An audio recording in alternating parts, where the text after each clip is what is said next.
السلام علیکم ورحمۃ اللہ وبرکاتہ۔ میں سب سے پہلے رفا انٹرنیشنل یونیورسٹی اسلام آباد پاکستان کے ذمہ داروں کا شکریہ ادا کرنا مناسب سمجھتا ہوں کہ انہوں نے مجھے موقع دیا کہ میں اس انٹرنیشنل سیمینار میں اپنا مقالہ جو تکثیری معاشرے میں مسلمان بحیثیت داعی کے عنوان پر مبنی ہے پیش کر سکوں۔ جیسا کہ میں نے ابھی ذکر کیا کہ میرے مقالے کا عنوان ہے تکثیری معاشرے میں مسلمان بحیثیت داعی۔ مسلم اہل فکر، باشعور علماء اور دینی تنظیموں کا اس بات پر اتفاق ہے کہ مسلمان ایک دعوتی جماعت ہیں۔ اسلام ایک تبلیغی دین ہے۔ ماضی کی طویل تاریخ میں بھی دعوت و تبلیغ کی اسپرٹ کی بنیاد پر مسلمان تمام خارجی حملوں اور چیلنجوں کا مقابلہ کرتے رہے اور آج بھی وہ اسی طریقے پر اپنے مسائل حل کر سکتے ہیں۔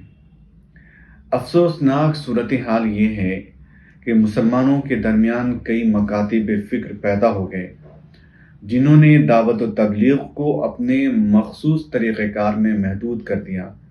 ان کے نزدیک اس سے ہٹ کر دعوت و تبلیغ کا کوئی تصور نہیں۔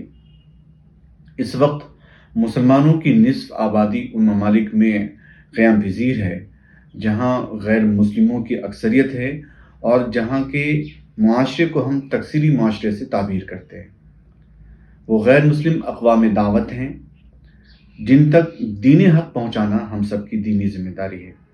قرآن کریم میں شہادت حق کی ادائیگی سے متعلق ارشاد باری ہے وَكَذَلِكَ جَعَلْنَاكُمْ أُمَّةً وَسَطًا لِتَكُونُوا شُهَدَاءَ عَلَى النَّاسِ وَيَكُونَ الرَّسُولُ عَلَيْكُمْ شَهِيدًا، اور اسی طرح ہم نے تم کو امت معتدل بنایا تاکہ تم لوگوں پر گواہ بنو اور پیغمبر بھی تم پر گواہ بنے۔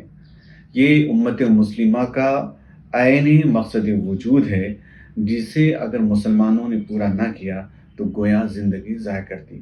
یہ اللہ کی طرف سے مسلمانوں پر عائد ذمہ داری ہے۔ ہمیں اس حقیقت کا ادراک ہمیشہ رہنا چاہیے کہ ہم کس غرض کے لیے پیدا کیے گئے ہیں۔ ہماری یہ دینی ذمہ داری ہے کہ ہم ان لوگوں کو جو اسلام کو اپنا دین مانتے ہیں یہ دعوت دیں کہ وہ اس دین کو واقعی اپنا دین بنائیں، انفرادی طور پر اپنی زندگیوں میں اور اجتماعی طور پر اپنے گھروں میں، اپنے خاندانوں میں، اپنی سوسائٹی میں، اپنی تعلیم گاہوں میں، اپنے کاروبار میں اور اپنے قول و عمل میں اسلامی صداقت پیدا کریں اور سچی گواہی دیں کہ اسلام ایک برحق مذہب ہے اور اس کے اصول و قوانین انسانیت کے فلاح و نجات کے لیے بنائے گئے ہیں۔ تکثیری معاشرے میں ہماری ذمہ داری اس لیے بھی بڑھ جاتی ہے کہ ہمارا ہر عمل غیروں کی نظر میں اسلام کا ترجمان سمجھا جاتا ہے۔ اس لیے ہمیں اپنے اندر شعور بیدار کرنے کی ضرورت ہے کہ مسلمان ہونے کی حیثیت سے اقامت دین اور شہادت حق ہماری زندگی کا اصل مقصد ہے۔ ہماری تمام تر کوشش اس بات میں صرف ہونی چاہیے کہ دین پورا کا پورا عملاً قائم ہو جائے اور غیروں کے دلوں کو مسخر کرتا چلا جائے اور اس کی طرف دنیا کو ایسی دعوت دی جائے جو اتمام حجت کے لیے کافی ہو، اور ان تمام مزاحمتوں اور رکاوٹوں کو راستے سے ہٹائیں جو اقامت دین اور شہادت حق کی ادائیگی کی راہ میں حائل ہوں۔ ایک مسلمان کے لیے یہ ضروری ہے کہ وہ جس معاشرے میں رہتا ہے وہ اس معاشرے کے افراد کے مذہبی عقائد کیا ہیں، تہذیبی روایات کیا ہیں اور ان کا طرز حیات کیا ہے، ان سب کو جاننا ایک مسلمان کے لیے نہایت ضروری ہے۔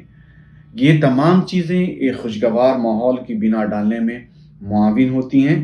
اس طرح ہم اپنے عمدہ اخلاق اور کردار کے ذریعے ان لوگوں کے دلوں پر ایک مثبت نقش ثبت کریں اور بہترین انداز میں حق کی دعوت دیں، جیسا کہ قرآن کریم میں اللہ رب العزت نے ارشاد فرمایا ادعو الی سبیل ربک بالحکمت والموعظۃ الحسنہ۔ یہاں اس حقیقت کا بھی ادراک ضروری ہے کہ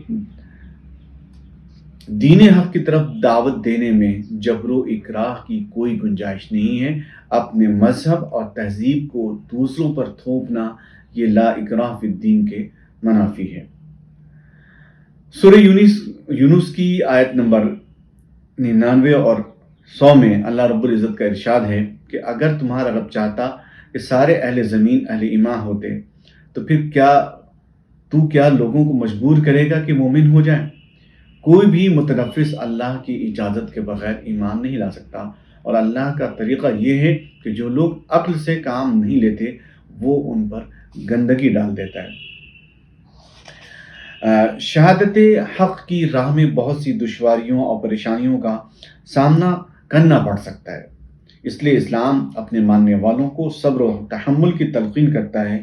قرآن میں ارشاد باری تعالیٰ ہے لَتُبْلَوُنَّ فِي أَمْوَالِكُمْ وَأَنفُسِكُمْ وَلَتَسْمَعُنَّ مِنَ الَّذِينَ أُوتُوا الْكِتَابَ مِنْ قَبْلِكُمْ وَمِنَ الَّذِينَ أَشْرَكُوا وَإِن تَصْبِرُوا وَتَتَّقُوا فَإِنَّ ذَلِكَ مِنْ عَزْمِ الْأُمُورِ۔ اس آیت کریمہ کا حاصل اور خلاصہ یہ ہے کہ راہ حق میں بہت سی آزمائشوں سے انسان کو گزرنا پڑے گا، مسلمانوں کو گزرنا پڑے گا، لیکن ہمیشہ ہمیں صبر و تحمل سے کام لینا ہے، اور اسی سے خدا کی مدد ہماری طرف متوجہ ہو سکتی ہے۔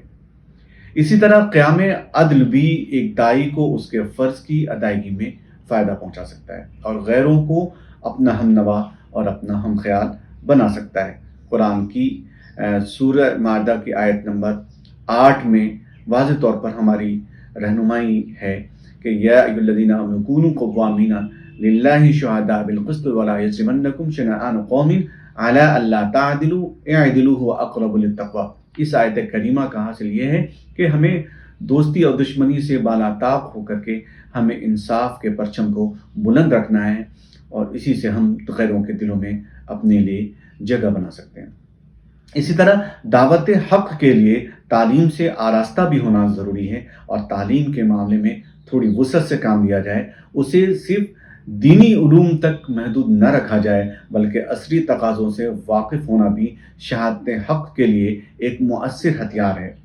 قرآن و حدیث میں جہاں بھی علم حاصل کرنے کا حکم ہے وہاں دین اور دنیا کی کوئی تفریق نہیں ہے۔ قرآن کریم جو کہ تمام علوم کا مجموعہ ہے، اس میں صرف اسلامی احکام بیان نہیں کیے گئے بلکہ تاریخ کا بھی ذکر ہے، اس میں ان علوم کا بھی ذکر ہے جسے ہم سائنس کا نام دیتے ہیں، مثلا نباتات، علم حیوانات، علم حجر، علم حیت، حتیٰ کہ علم جنین کا بھی ذکر ملتا ہے۔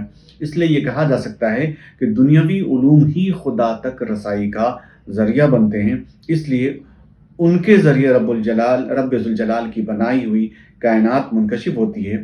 اس لیے عصری تعلیم سے بھی واقف ہونا اور آراستہ ہونا ضروری ہے۔ مسلمانوں کی یہ ذمہ داری ہے کہ وہ غیر مسلم معاشرے میں رہتے ہوئے ہر طرح کے علوم و فنون کو سیکھیں تاکہ ان کو دعوت و تبلیغ کا آلہ بنایا جا سکے۔